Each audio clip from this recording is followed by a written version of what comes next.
what I do with my youngsters right after this.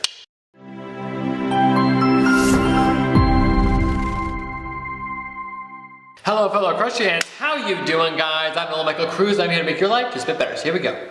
So I've been asked a few times over social media, which by the way, if you haven't followed me on Twitter or Instagram, the links are in the description below. I was asked, how do I start my youngsters? What do I do? How do I ride them? Whatever the case may be. And today that's kind of what I'm going to talk about in kind of a quick sense of how exactly, what I expect when I get on a youngster and how it kind of plays out. So disclaimer, here we go. This is just about, this isn't about breaking a horse or, backing them or whatever. All the horses I have done have been backed for at least 2 weeks. So that I can kind of continue on with the baby training. I do not break, I do not back them, I don't do any of that. So if you're looking here for that, I'm sorry, I don't have the answers for any of that. This is pretty much just after the horse has been backed for 2 weeks to a month or whatever it is, Nolan gets on, hello, and now starts training. So here we go with number 1. So the first thing that kind of comes to mind when I start doing my youngster is, what am I wearing? And no, I'm not going to get into, the shirt and this, even though I do look freaking nasty. I'm talking about what's on my feet. What usually goes on is I usually always ride in my dress boots, on everyday riding, blah, blah, blah. But when youngsters are involved, that's not it. You need to prove yourself worthy of riding with my booties. So usually it's pretty much just patch chaps and paddock boots. Funny thing enough, with my new youngster Muffer, my boots broke when I got him. Right after I tried him out, zipper broke and they need to be fixed, and I've been a little negligent on my part to getting them fixed. Yep, half chaps, paddock boots. I used to love these things when I was a hunter, and getting back into them is they kind of feel like leg warmers. So the second thing that I deal with when I am doing my youngsters is something I get the nose kind of like from other people about, especially people on my team. So I'm a big fan of just getting my saddle adjusted for my horse, so we don't have any extra fluff. I always used to love the just saddle pad, saddle, we're done, that's it. But when I'm dealing with a youngster, I always go for my thin line pad. You'll see a lot of pros these days just use it. A lot of them just like it just for the look of it, and it can be quite nice, especially with the sheepskin. But I use it for a reason. If you're taking your saddle and you're using it on a whole bunch of horses or whatever, you're not going to get that saddle to work on every single horse. B, which if you guys don't know, was my my previous I1 horse. And he was, he was just a Dutch warm blood, and he started off like this little lanky thing, and then he grew up to be, the saddle is adjustable, it goes in and out, the tree, blah, blah, blah, everything can be adjusted, stuffed, whatever. But when you start taking the tree and doing this with it, you're almost like tempting fate for it to snap. So with my youngsters, I don't really deal with the tree. The tree is the tree. I stuff it up, or I get my saddle fitter, sorry, to stuff it up, and then I get my thin line pad underneath it just to help balance it out. So you kind of stuff it up so that you can start taking away stuffing, so we don't have to deal with that tree so much. My horse is going to change. Baby is going to build muscle, baby is going to grow, and baby is going to fill out. Nobody leaves baby in the corner. Okay, so enough of the pish posh. I'm done listening to what you're wearing, Nolan. Move on, let's get into what do you do when you're schooling a horse or a youngster. There's a whole bunch of different ways to do it. Please note that what I'm about to say isn't like this is the only way, and most people are gonna go, I wanna do it like, you know what? I've done it my way and my mother's way for how long. Between the two of us, we've done how many youngsters. This is how it works for us. First thing, what we do, like with riding wise or work wise or school wise, rider not getting up there. We do a lot of walk, track, canter on the lunge line. We need cues, we need aids, we need vocal commands, so that when we get into the saddle down the road, we have those as for resources. So I'm going to teach my horse how to canter. You got to start somewhere. So if I'm going to teach my horse how to canter, best to do it, in my opinion, is on the lunge line, get a vocal command. So either it's, canter, whatever it is, you do something, voice. So that when you're in the saddle, you can do that same thing and you can start teaching the leggy to connect with that vocal aid.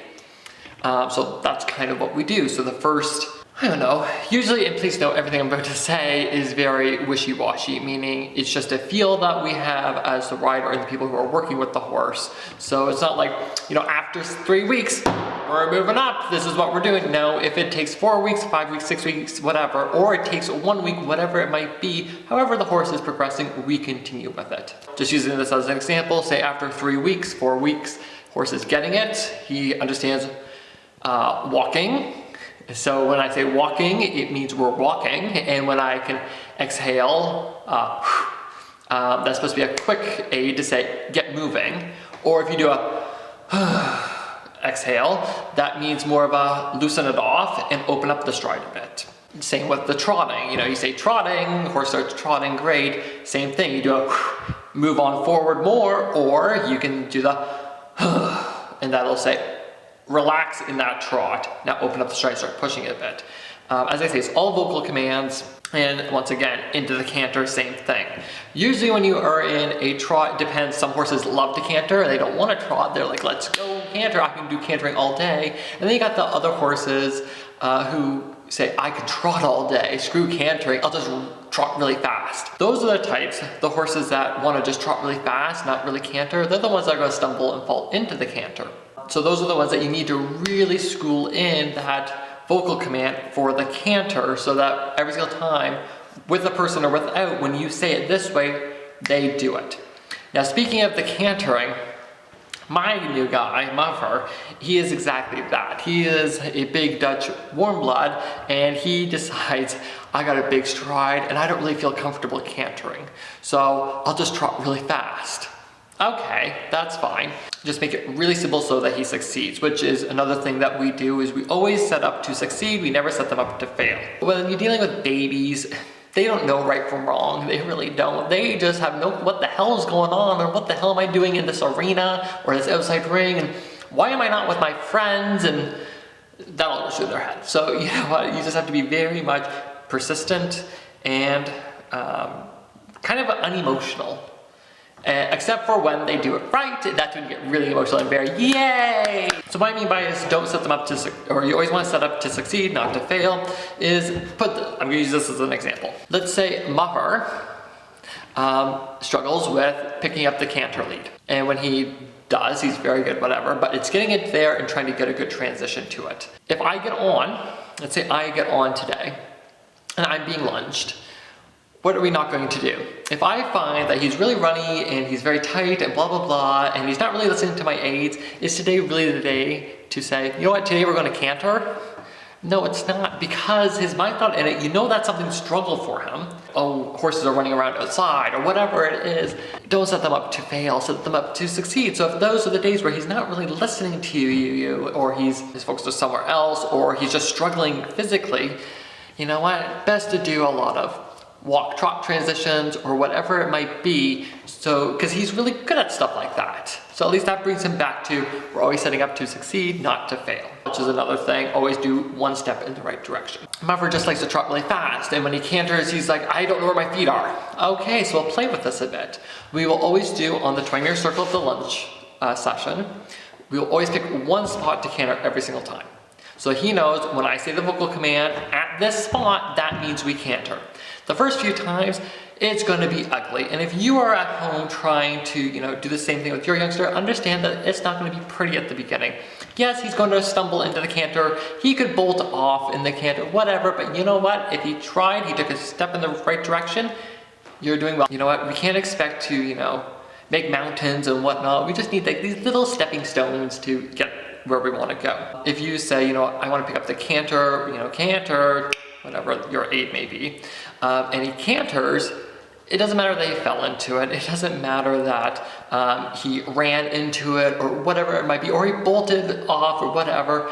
You know what? This is where you have to be, as a person, not be a perfectionist. And please note, no one here knows how it is to be a perfectionist. And you know what? That's going to be a crap transition, blah, blah, blah. You know what? When you're dealing with babies, you have to praise them as much as you can.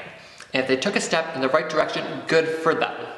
Okay, so let's say we've done the lunging situation for 3-4 weeks, whatever it might be for that horse. And you know what? It's time for Nolan to get on. What do I do? What do I look for? What am I expecting? Okay, so there are 3 things that I expect when I get up there. First thing is rhythm, all right? Rhythm, rhythm, rhythm. You know, if there's one thing we have to base everything off of, it is our rhythm. And babies don't really have rhythm. So guess where we get to start? As long as I can get some type of rhythm, we're doing well. Second thing I expect when I get on him, and this is every day, this isn't just every once in a while, no, this is every single time I get on him, I expect this. And Nolan, AKA Ryder, has to do it too. So it's not just I expect you to do it because. No, you have to do it because I'm doing it. This is what we have to do to school. Relaxation that actually stretches into suppleness. Now, I'm not saying I want lots of, you know, give, take, blah, blah, blah. I want him really supple in the jaw. Actually, I really don't give a crap about how supple he is in the jaw. Because I'm going to tell you in 2 seconds what else I do. And you'll be like, oh, that's why he doesn't care. I want suppleness in that body. I want that relaxation in that body. I want those hind legs just to have some give to them as they push off and we go forward. I don't care about suppleness and if he's really soft here and he's carrying himself. I don't care about that. He's a 4-year-old, coming 4-year-old, whatever it might be. He's a young baby green horse. I just worry about my rhythm and my relaxation that turns into suppleness through the body. Then you're probably going, oh, I know where he's going. If he went to rhythm and then he went to suppleness / relaxation, he must be going to connection next. And wrong. I don't care about the connection. I don't care about the impulsion or anything like that right now. All I care about is the next thing. This next thing, there is no if, ands, or buts about. There is nothing. They don't get to take anything. See, when you're dealing with rhythm, you can go, oh crap, we lost a stride. Or baby goes, oh, you know what, Nolan, I can't keep my rhythm for that stride. And you go, okay, baby, if that's the case, okay, we'll try next stride. And the next stride, he may go, oh, I still can't keep my rhythm, sorry. And you go, okay, we'll try the next stride. And then the next stride, he may go, oh, here you go, here's rhythm. Same thing with suppleness / relaxation. You know, one stride, you know, you're trotting around or cantering, whatever you're doing, and he may go, oh, Nolan, I can't be supple there, sorry. Oh, Nolan, I got a little tight there. And you as a rider go, okay, we'll try for the next stride, right? There's kind of like a give and take, playing with it. But there's one thing that when I get on and expect, is there is no if, ands, or buts about this. You're going to do it. And that is forward. That's it, forward. Forward is something that they don't get a say in. And what I mean by that is when you're dealing with a youngster, they go in little progressions. And what I mean by that is if baby goes, oh, you know, right now I don't want to go forward, and you go, okay, we'll try next stride, he will keep saying, he'll keep testing that. He doesn't get a say in we're moving forward. If we are running off our feet, whatever, I don't care. That way is we're going. We're not going that way. We're not going that way or that way. We're going forward. You're going to understand that these legs mean move, because babies don't get a choice in that. I will always give them the benefit of the doubt with suppleness or relaxation or rhythm or whatever, but forward it is not. They don't get any say in that. There might be moments where he is running, and you know what? I get to go, you know what, good for you. At least you took that first step in the right direction, which was, we're going that way, not that way. And then you're going to kind of think, well, if he's going forward, then he's going to be rhythmical, which is me to my next point, which is our rhythm. Even if we lose our balance, whatever, then we get to go, okay, we'll try next stride to get our good rhythm. And if he's going forward and he starts to get rhythmical, he is going to naturally become supple, which then can turn into relaxation, and then that's where we get to start playing with things like that. But if we go straight to, I want supple, I want this, that, or the other, then we kind of get kind of greedy and things kind of fall apart. If forward is the very first thing that we are going for, That's what we will go for, and that will actually help in the long run. Now, earlier you heard me say, I don't really care about the face suppleness and blah, blah, blah, and here's why. Remember how I said that all I do is lunge my babies, and then the person gets on, and I get lunged. And this is why I say no suppleness in the face, or I don't care if it comes. Because if I start to get suppleness from the hind legs by forward rhythm and relaxation, that suppleness in the face will come naturally. They will learn to stretch, they will do all that stuff. Because when I get on and I am lunged, I don't ride with reins. I honestly am up there as dead weight, and I just kind of put my hands out in front of me or on my hips or wherever I want to do them. And then all I do is just ride off my body, so that the horse never thinks that we are going to play this to manipulate. Because when you're dealing with babies, there is an instinct to grab onto something. There is an instinct to, if I do this, I can get, you know, the connection I want, or that straightness. But when you're dealing with just your body, there is less of a tension to hold anything with here, like in his face. I get on, I just go forward, I work on my rhythm, and I work on my suppleness / relaxation. Without using any of this. All I just use is this. I hike up, down, and then you just are able to find your own balance, and that's good for you as the rider too, because quickly, and I will say this because I was off for how many months after B's passing, how much strength I lost, how much balance I lost, and how much just everything I lost. And when I first got on Muffer, when I went to try him out, how quickly do we lose things and not realize that we lost them? My gosh, I could not post to save my life. I could not stretch up tall. And when I went, oh yeah, I'm stretching tall, I'm not, I'm still like this. So it's just, you lose so much when you're not in that saddle that much. So by doing this, by without the reins or anything like that, and I'm just getting lunged, the person in the middle who is lunging me, all they have to worry about is keeping me on the line. And all I get to do as the rider is not worry about where he's going. All I have to worry about is how he's going to go there. And that's pretty much it. That's pretty much how I start babies. 3 things I expect when I first get on, which is forward, no ifs, ands, or buts, we're going forward. Rhythm, and suppleness / relaxation. Those things are what I expect. If you get other things, say, hey, that's a great thing. That's like icing on a cake. But if you don't get them, oh well, I don't get them today. They'll come down the road. But for a baby, they don't need to do anything else. All right, you never set up the horse to fail. You always set up to succeed. I do everything just to keep it stress-free. Take pressure off everything. That's why you have the lunger in the middle. If there's one little thing I could take away, like take the pressure off my shoulders and put it on somebody else, all they have to do is hold on to the end of a line. They don't have to keep the horse moving or anything like that. And all I have to worry about is my 3 things. We're doing well. They're worrying about control per se. I'm just working with what I have. And by breaking up all the pressure, 80-20, 80 for the rider and 20 for the horse, you've actually split it up into 3, so now 40% to the person who is lunging you and 40 for you. My gosh, that's nice. It needs to be a good learning experience for everybody. For the lunger, the person riding, and for the horse, for the baby.